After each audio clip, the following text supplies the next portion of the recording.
très chers internautes de Sen Tokyo TV. Bienvenue sur Sen Tokyo TV. Je vous demande de vous abonner car sur mes rubriques, vous allez avoir l'occasion de découvrir le Japon en intégralité. Alors, vous avez ici des magasins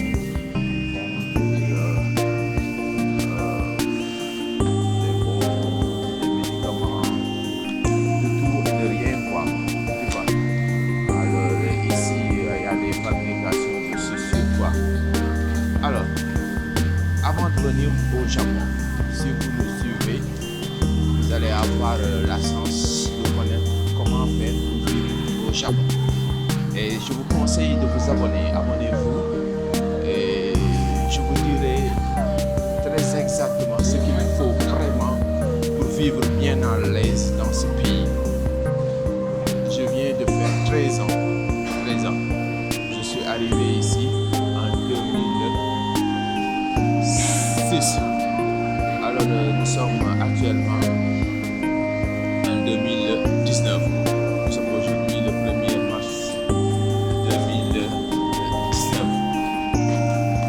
Alors, ce dont vous avez besoin pour venir au Japon, c'est d'être vous-même et de camper dans vos positions. Parce que les Japonais, ils ne vous laisseront jamais faire. Et si jamais vous leur laissez faire, alors vous ne retournerez jamais chez vous. Ou bien si vous retournez chez vous, vous allez retourner sans aucun chou. Parce que dans ce pays, les dépenses sont excessivement chères. Cela ne suffit pas. Mais le stress ne pardonne pas. C'est un pays très stressant. Alors, il faut avoir un objectif si vous venez au Japon. Campez sur vos objectifs. Vous allez camper sur vos objectifs, sur vos décisions. Fixez-vous un objectif. Quand on vient au Japon, on se fixe un objectif. Vous allez dire, je viens pour rester pendant 10 ans, ou bien je viens pour rester pendant 5 ans. Vous fixez un objectif.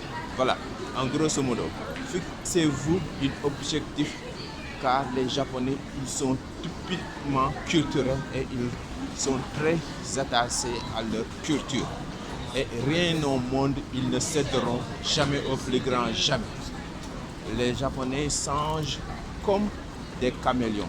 Les Japonais changent comme des caméléons. Les Japonais changent comme les caméléons. Comme j'ai l'habitude de dire, moi ce que je déteste, c'est le système japonais. Mais mon pays préféré, c'est le Japon.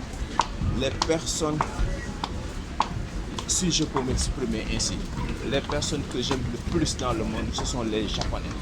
Les Japonais, ils sont très dociles parce qu'ils suivent le système comme le système leur indique de vivre, comme le système leur demande. Donc, eux-mêmes, ils sont victimes de leur propre système. Voilà. Donc, ils n'ont rien, on n'a rien à leur blâmer ou bien à leur reprocher parce qu'ils suivent le système, quoi.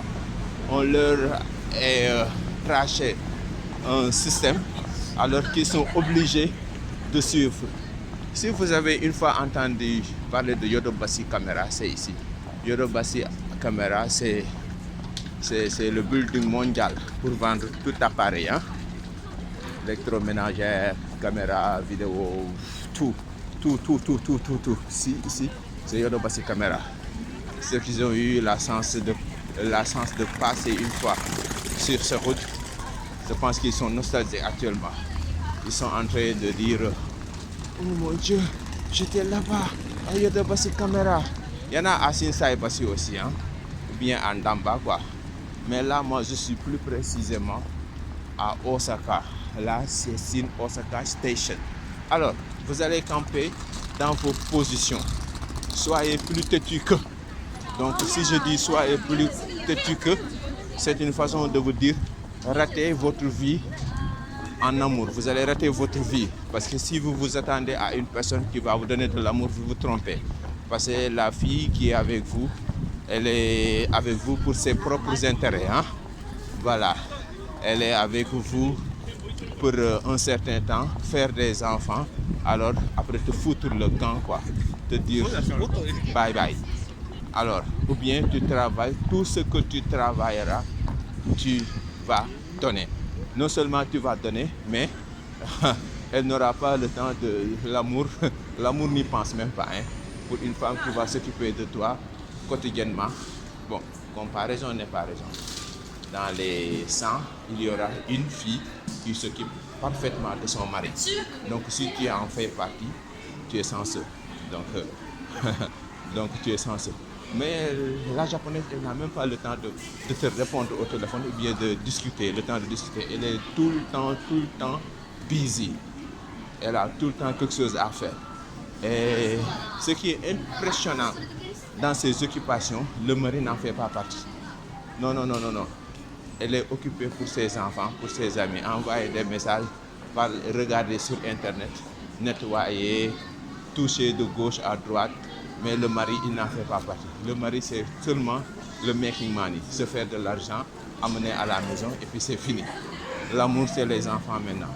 Mais le mari, pour le mari, il n'y en a pas. Donc si tu t'attends à avoir une vie familiale, être heureux dans les 100, je te dirais qu'il y en aura seulement une seule personne qui a eu la chance d'être aimée par sa femme. Bon, je ne dirais pas que sa femme ne l'aime pas. Peut-être qu'elle est aimée par sa femme. Mais sa femme ne voit pas la chance de s'occuper de son mari alors qu'ils ont des enfants. Quoi. Donc ceux qui ont plus sens, si tu veux, tu vas essayer de te trouver une vieille. Si tu viens au Japon, trouve-toi une vieille si tu veux vivre longtemps et heureux. Parce que c'est ce que j'ai entendu. Si tu te trouves une vieille, alors tu auras l'occasion. Nous sommes à Shin Osaka Station. Voilà. Non, Osaka, nous sommes à Osaka. Voilà, nous sommes à Osaka Station. Voilà, moi je parle à Shin Osaka, je m'excuse. Ici c'est Osaka Station. Jiaro, non? C'est Jiaro. Donc, si tu veux être heureux, trouve-toi une vieille. Mais si tu te trouves une jeune, elle a beaucoup de choses à faire. Elle va penser à son carrière, à sa carrière, autant pour moi. Mais les fautes, ne vous en faites pas. Hein. On s'en fout pour les fautes. Hein. Donc, ne vous en faites même pas. Donc, le plus important, c'est de comprendre ce que je dis, quoi. Donc, je disais tout à l'heure que la femme japonaise, elle s'en fout de ce que tu veux, ta beauté, ta croyance, ton élégance. Après le mariage, c'est fini, c'est à la poubelle. Tu n'as plus le droit à penser carrière, à penser projet, à avoir des ambitions, mais c'est fini. Quand tu as des ambitions, reste chez toi. Donc, comment acheter les tickets au Japon? Quand tu as ambition, ne le fais pas quand tu... Donc, comment on achète les tickets? On met... J'ai mis... Et je tape sur ce Shin Osaka. Et ça sort la monnaie. Et mon ticket. Alors... Je te disais tout à l'heure, si tu es ambitieux, si tu as de l'ambition, ne te marie pas. Parce que la femme japonaise, l'ambition, c'est le mariage. Fonder une famille, alors faire le travail. Tu te maries, après tu dis que je veux faire un business, je veux mettre un conteneur, je veux voyager, Non, il n'y a plus tout cela. Après, c'est la maison, les enfants. Et le querelle tous les jours. Vous vous querellez tous les jours, quasiment tous les jours. C'est le stress, c'est pas parce qu'elle est mauvaise, mais c'est à cause de le stress. Donc fixe-toi un objectif et ne sens jamais. Dès que tu arrives, trouve-toi une vieille, si c'est possible, si c'est l'objectif de vivre ici, de te faire un visa. que c'est l'esprit que je suis tout à fait contre, parce que moi je pense que c'est malhonnête de se marier pour un visa. Donc moi j'ai rencontré ma femme au pays, alors on s'est marié et puis elle m'a amené ici. Mais quand le système nous propose de se marier pour avoir un visa, là on est obligé quoi. Donc la plupart des gens qui se sont mariés pour un visa, on leur est obligé cette vie. Donc c'est malgré eux quoi. Parce que le japonais il te donne pas le visa tant que tu n'es pas marié à une japonaise quoi. Donc la plupart des gens ils se marient pour se divorcer encore. Alors à cause des papiers, parce qu'ils se marient parce qu'ils ne s'aiment pas. La femme aussi, elle sait que son mari ne l'aime pas. Mais comme que elle pouvait vivre toute sa vie ici sans pour autant avoir un mari, parce qu'il n'y a aucune japonaise alors qui est censée être aimée après l'âge de 25 ans. À l'âge de 25 ans, tu ne peux plus te trouver un mari. En tout cas, c'est rare. Alors même pour trouver un copain, parce que les Japonais, ils ne parlent pas. Vous regardez les masques, ils sont toujours masqués. Ils ne parlent pas, ils ne se parlent pas. Pour trouver des copains, pour pouvoir discuter, dialoguer, même tout cela, c'est pas du tout facile, c'est trop difficile. Donc je vais vous reprendre, je prends le train. Dans les trains, on n'a pas droit à parler, hein, vous le savez. Donc vous savez cela. Au Japon, si vous venez dans les trains, ne parlez pas. Ok? Reprenez-moi, la conversation continue.